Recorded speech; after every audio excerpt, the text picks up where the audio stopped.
Students, हम पढ़ रहे हैं बीए फाइनल ईयर का पेपर सेकंड, समकालीन भारत में सामाजिक समस्याएं, social problems in contemporary India. और इसमें हम अनुसूचित जाति और जनजातियों की समस्याओं के बारे में इससे पहले की वीडियो में पढ़ चुके हैं। और आज के इस वीडियो में हम पढ़ेंगे कि अस्पृश्यता या अपराध अधिनियम 1955 के तहत क्या प्रावधान किए गए हैं। अस्पृश्यता को समाप्त करने और इससे संबंधित सभी आचरणों या व्यवहार को रोकने और अस्पृश्यों पर विभिन्न नियोग्यताओं को लागू करने वाले व्यक्तियों को दंडित करने के उद्देश्य से जून 1955 से ही अस्पृश्यता अपराध अधिनियम 1955 संपूर्ण देश में लागू किया गया। इस अधिनियम की कुल 17 धाराएं हैं, अनुच्छेद हैं, जिसके द्वारा अस्पृश्यों को सभी प्रकार की नियोग्यताओं को समाप्त करने के लिए प्रयास किए गए हैं। इस अधिनियम के अनुसार अस्पृश्य जातियों के लोगों को सार्वजनिक पूजा के साधनों में प्रवेश करने, पवित्र नदी, तालाब, कुएं, झरने, इनमें स्नान करने या पानी लेने, किसी भी दुकान, जलपान गृह, होटल या सार्वजनिक मनोरंजन के स्थान में प्रवेश करने और धर्मशालाओं और मुसाफिर खानों के उपयोग में लाने से रोकने पर दंड की व्यवस्था की गई है। ऐसे व्यक्ति को 6 महीने का कठोर कारावास जेल की सज़ा दी जाती है या फिर उसे 500 रुपये का जुर्माना भरना पड़ता है, या किन्हीं परिस्थितियों में दोनों ही सजाओं का प्रावधान भी किया गया है। इस कानून में ये भी बताया गया है कि यदि कोई व्यक्ति किसी को नदी, कुएं, तालाब या नल, घाट, शमशान, कब्रिस्तान आदि को काम में लेने से या किसी मोहल्ले में ज़मीन खरीदने या मकान बनवाने या वहाँ रहने से रोकेगा, तो उसके इस कार्य को दंडनीय अपराध माना जाएगा। प्रत्येक को किसी सार्वजनिक बस्ती, सवारी, आभूषण या अलंकार के उपयोग की पूरी तरीके से स्वतंत्रता इस अधिनियम के अंतर्गत दी गई है। इस अधिनियम के अंतर्गत सभी व्यक्तियों को सार्वजनिक चिकित्सालयों, औषधालयों, शिक्षण संस्थाओं और छात्रावासों में प्रवेश का समान अधिकार दिया गया है।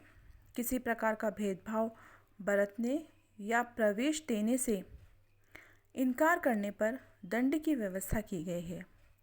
यदि कोई व्यक्ति, दुकानदार अस्पृश्यता के आधार पर किसी भी व्यक्ति को कोई वस्तु बेचने या सेवा प्रदान करने से इनकार करता है तो उसके लिए दंड की व्यवस्था की गई है। इस अधिनियम में यह भी बताया गया है कि यदि कोई व्यक्ति किसी अस्पृश्य को उत्पीड़ित करता है, क्षति पहुंचाता है, बहिष्कार करता है या उसके जीवन में बाधा डालने की कोशिश करता है, तो उसका कार्य दंडनीय अपराध माना जाएगा। यदि कोई लिखित रूप में या बोले गए शब्दों के द्वारा अस्पृश्यता को प्रोत्साहित करता है तो उसके लिए भी 6 माह के कारावास या 500 रुपये जुर्माना या दोनों के दंड की व्यवस्था की गई है। इस अधिनियम के द्वारा अस्पृश्यता संबंधी आचरण तथा अस्पृश्यता को किसी भी रूप में प्रोत्साहन देने पर प्रतिबंध अवश्य लगा दिया गया है, परंतु व्यावहारिक रूप में यह आज भी पाई जाती है। कई स्थानों पर और विशेषतः गांवों में आज भी अस्पृश्यता संबंधी आचरण दिखलाई पड़ते हैं। अस्पृश्यता को दूर करने में कानून उसी समय महत्वपूर्ण भूमिका निभा सकता है जब उसे कठोर बनाया जाए, सख्ती के साथ लागू किया जाए तथा उल्लंघन करने वालों को कठोर दंड दिया जाए। इसी उद्देश्य से भारत सरकार ने एक पृथक कानून, नागरिक अधिकार संरक्षण कानून, सिविल राइट्स प्रोटेक्शन एक्ट 1976 पास किया, जो 19 नवंबर 1976 से सारे देश में लागू कर दिया गया। यह अस्पृश्यता अपराध अधिनियम 1955 का ही संशोधित रूप है और इसके अंतर्गत भी कुछ महत्वपूर्ण प्रावधान किए गए, जैसे कि अस्पृश्यता के अपराध में दंडित लोग लोकसभा और विधानसभा का चुनाव नहीं लड़ सकेंगे। अस्पृश्यता को ज्ञातव्य अपराध घोषित किया गया है, जिसके अनुसार पुलिस बिना किसी शिकायत के अस्पृश्यता से संबंधित अपराध में स्वयं सीधी कार्यवाही कर सकती है। ऐसे अपराध में वादी एवं प्रतिवादी को किसी प्रकार का कोई समझौता करने की भी आज्ञा नहीं होती है। पहली बार अस्पृश्यता संबंधी अपराध के लिए 1 महीने से 6 महीने तक की कैद और 100 रुपये से लेकर 500 रुपये तक के जुर्माने की व्यवस्था की गई है। दोबारा अपराध करने पर 6 महीने से 1 वर्ष तक की कैद और 200 रुपये से 500 रुपये तक के जुर्माने की व्यवस्था की गई है। लेकिन यदि कोई व्यक्ति तीसरी बार भी अस्पृश्यता या छुआछूत संबंधी व्यवहार करता है या अपराध करता है तो उसे 1 वर्ष से 2 वर्ष तक की कैद हो सकती है और उसे 1000 रुपये तक का जुर्माना भी भरना पड़ सकता है। यदि कोई व्यक्ति सरकारी कर्मचारी अस्पृश्यता से संबंधित जांच के कार्य की जानबूझकर उपेक्षा करेगा तो उसके इस कार्य को अपराध को प्रोत्साहन देने वाला और दंडनीय माना जाएगा। अस्पृश्यता का प्रचार करना और उसे किसी भी रूप में न्यायोचित ठहराना भी अपराध होगा। किसी को अस्पृश्यता बरतने के लिए बाध्य करना भी दंडनीय अपराध माना जाएगा। सामूहिक रूप से अस्पृश्यता संबंधी अपराध करने पर ऐसे किसी क्षेत्र के लोगों पर सामूहिक जुर्माना करने का अधिकार राज्य सरकार को दिया गया है। पूजा के निजी स्थानों पर जहां जनता साधारणतः जाती रहती है, किसी भी रूप में अस्पृश्यता बरतना दंडनीय अपराध होगा। इस कानून का उल्लंघन करने वाले लोगों को दंड देने हेतु विशेष अधिकारी की भी नियुक्ति की जाती है और मामलों की सुनवाई हेतु विशेष अदालतों के गठन की व्यवस्था भी की गई है। इस कानून को सफल बनाने के लिए प्रचार माध्यम की विशेष सहायता ली जानी चाहिए। राज्य सरकारों ने जिला अधिकारियों और जनसंपर्क अधिकारियों को अस्पृश्यता निवारण हेतु प्रयास करने के लिए आदेश दे रखे हैं। प्रतिवर्ष हरिजन दिवस और हरिजन सप्ताह भी मनाए जाते हैं। सरकार द्वारा अस्पृश्यता निवारण के लिए प्रचार साहित्य और दृश्य श्रव्य साधनों का काफ़ी प्रयोग किया जा रहा है। इसके अलावा अस्पृश्यता निवारण और पिछड़े वर्गों के कल्याण के लिए बहुत सारे अलग अलग आयोग बनाए गए हैं और अध्ययनों दलों ने समय समय पर भी अनेक सुझाव दिए हैं। उनके सुझाव काफ़ी आदर्शात्मक हैं और उनमें व्यवहारिकता की कमी है। यहाँ पे हम कुछ सुझावों के बारे में चर्चा करेंगे। जैसे कि एक सुझाव दिया गया है इस समस्या के निवारण के लिए या समाधान के लिए कि हृदय परिवर्तन होना चाहिए। अस्पृश्यता की समस्या को हल करने के लिए और पिछड़े वर्गों के कल्याण के लिए ये ज़रूरी है कि अधिकांश हिंदुओं के हृदय परिवर्तित किए जाएं। यदि समाज वैज्ञानिकों द्वारा उन परिस्थितियों का सही रूप में विश्लेषण किया जाए जिन्होंने अस्पृश्यता को प्रोत्साहित करने में योगदान दिया है, तो लोगों को अस्पृश्यता संबंधी भ्रांत धारणाओं से मुक्त किया जा सकता है। इस बात पर भी जोर दिया गया है कि अस्पृश्यता का संबंध हिंदू धर्म के मौलिक ग्रंथों से तो बिल्कुल नहीं है। यहाँ हमें इस बात को भी नहीं बोलना चाहिए कि केवल शोर मचाने से, नारे लगाने से, हरिजन दिवस मनाने से या हरिजन सप्ताह मनाने से अस्पृश्यता की समस्या हल हो सकती है या पिछड़े वर्गों के कल्याण हो सकते हैं, तो ऐसा संभव नहीं है। इसके लिए हृदय परिवर्तन होना ज़रूरी है। एक है कि अस्पृश्यता निवारण से संबंधित कानूनों को दृढ़ता से और ईमानदारी के साथ लागू करना बहुत ज़रूरी है। ग्रामीण क्षेत्रों में अनेक स्थानों पर आज भी हमें अस्पृश्यता की समस्या दिखाई देती है। आज भी वहाँ पे लोग छुआछूत जैसा भेदभाव का व्यवहार करते हैं। वहाँ सामाजिक समस्याओं को आगे बढ़कर अस्पृश्यों की सभी प्रकार की निर्योग्यताओं को दूर करने का प्रयत्न करना चाहिए। अस्पृश्यों या पिछड़े वर्गों की समस्या आर्थिक और सामाजिक है।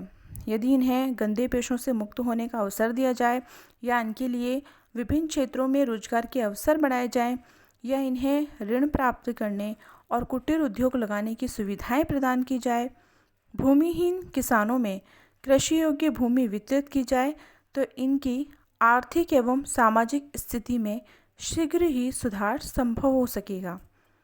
यदि इन्हें सवर्णों की बस्तियों में मकान बनाने और रहने की सुविधा दी जाए तो सवर्णों एवं निम्न जातियों के बीच भेदभाव को कम करने में अवश्य सहायता मिलेगी। सरकारी नौकरियों में अनुसूचित जातियों, जनजातियों तथा अन्य पिछड़े वर्ग के लोगों के लिए स्थान अवश्य सुरक्षित हैं, लेकिन कई बार ऐसा भी होता है कि ये स्थान या तो खाली पड़े रहते हैं या इन पर अन्य लोगों को नियुक्ति दे दी जाती है। तो हमें यहाँ पर आवश्यकता इस बात की है कि इसके लिए सुरक्षित स्थानों पर केवल इन्हीं जाति के लोगों का ईमानदारी के साथ चयन किया जाना चाहिए। इसके संबंध में यदि कहीं कोई अनियमितता पाई जाती है तो ऐसे दोषी अधिकारियों के विरुद्ध कड़ी से कड़ी कार्रवाई की जानी चाहिए और इन जातियों के व्यक्तियों को विभिन्न नौकरियों के लिए आवश्यक प्रशिक्षण दिया जाना चाहिए ताकि सामान्य कार्यकुशलता के मापदंडों में किसी प्रकार की कोई कमी ना आ जाए। अस्पृश्य जातियों के आर्थिक एवं शैक्षणिक विकास के लिए गठित समिति ने अस्पृश्यता निवारण हेतु विरासती पुरोहिती की प्रथा समाप्त करने का सुझाव दिया है। इसे समाप्त करना कोई सरल कार्य नहीं है, लेकिन कम से कम इतना अवश्य किया जा सकता है कि अस्पृश्य जातियों को जजमानी व्यवस्था के अंतर्गत गंदे व्यवसायों को अपनाने के लिए बाध्य न किया जाए। साथ ही इन व्यवसायों का इस प्रकार से नवीनीकरण किया जाना चाहिए कि उन्हें अपनाने में कोई किसी प्रकार की घृणा या लज्जा महसूस नहीं करे।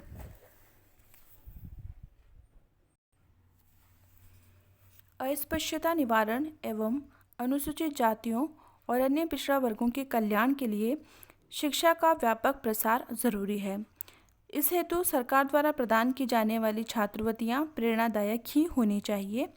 इसका तात्पर्य यही है कि प्राथमिक या माध्यमिक स्तर तक तो इन्हें अनिवार्य और निःशुल्क शिक्षा की सुविधा मिलनी चाहिए, लेकिन उच्च शिक्षा के लिए छात्रवृत्तियां उन्हीं विद्यार्थियों को देनी चाहिए जो न्यूनतम निर्धारित अंक प्राप्त कर सके। ग्रामीण क्षेत्रों में अधिकांश पिछड़े वर्ग के लोग ऋण के भार से दबे हुए हैं। उन्हें ऋण से मुक्त करने और आर्थिक दृष्टि से प्रगति की ओर आगे बढ़ने के लिए सरकार को इन्हें आवश्यक वित्तीय सहायता प्रदान करनी चाहिए और इसके लिए विशेष सहकारी समितियां गठित की जानी चाहिए। ऐसा होने पर ये उच्च जातियों, महाजनों या सूदखोरों के चक्कर से बच सकते हैं। राजनीतिक दलों या राजनेताओं को अछूतोद्धार के लिए हरिजनों पर अत्याचारों को राजनीतिक रंग देकर अपने निजी या दलीय स्वार्थों की संकीर्ण प्रवृत्ति पर नियंत्रण रखना भी बहुत आवश्यक है, अन्यथा सवर्ण एवं अवर्ण का भेद और ज़्यादा बढ़ेगा तथा पिछड़े वर्गों के लोगों का संपूर्ण समाज की जीवन धारा में एकीकरण नहीं हो सकेगा।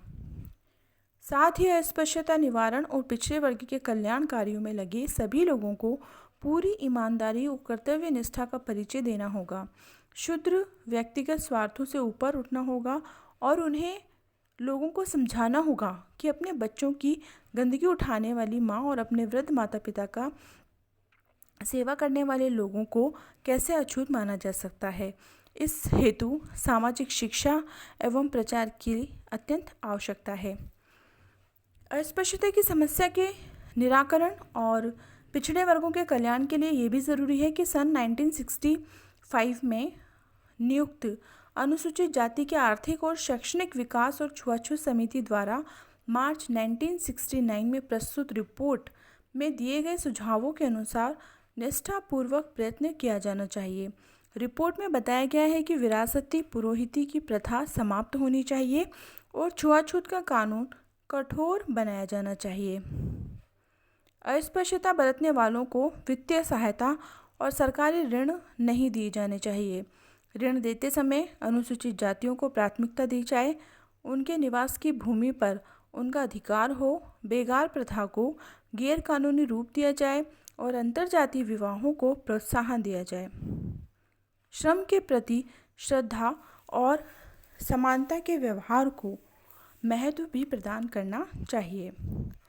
आज के समय की सबसे प्रमुख आवश्यकता यह है कि पिछड़े वर्गों के परंपरागत पेशों को स्थायी आधार पर संरक्षण प्रदान किया जाना चाहिए।